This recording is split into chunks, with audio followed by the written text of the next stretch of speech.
بيزان أول خلق ولا كيتوا هذا بيني أنا التهابي كرديا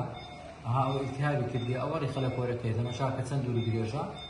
أو أمدر خلق ولا كيا أو آل كردي التهابي كرديا أو خليك دقيقة أو همو التهاباتها ونوع حوزتي باشا إسراكا أو بزيازي سحب لكينوا أو يا يجواني المهرباني هذا بيني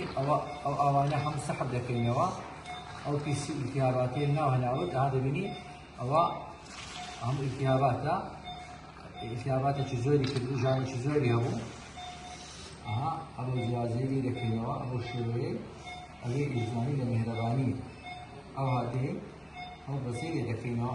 أو 200 بيدين بوليسمان أو استا أول ما كردو أو جا استا بين إيرز دخنشيني فأنا إشكال بين ذلك تقدرن لقاشور أو صدقاتن أو هم روكي دقين أو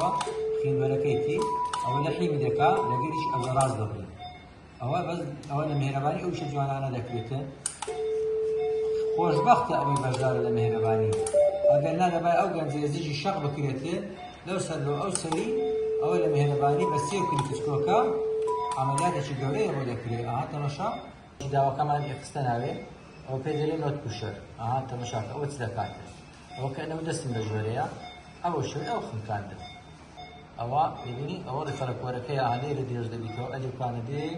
بيني ركشان ده أو هم دخلك وركيا تأب كنا أو استقريك مالي أو جاب يشتغل بأمريكا كده بنجاري تيرين سيزر أو ديبريتم أو شوي أو داو كش ما بري أو دين سيق لوين ده أو يجو دوام الأخبار ده داو شو نسير ده تاو في بسايكينا ينرجتن أو دخلك وركيا أو جابوا أمريكا ده بنجاريكا أو بيده لقى شورتي دكاتن هم كوي دكا هم دشي بري أو إجزاني لمهرباني هذا بينين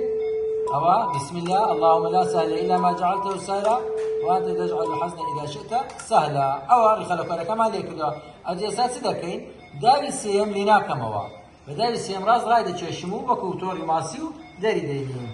خوش إنسان أبو شوي أو رخلك ولا كي دعوة كقريت ما ليكان أو ورد رايدة تشي رخلك ولا كي لو كنت كوكي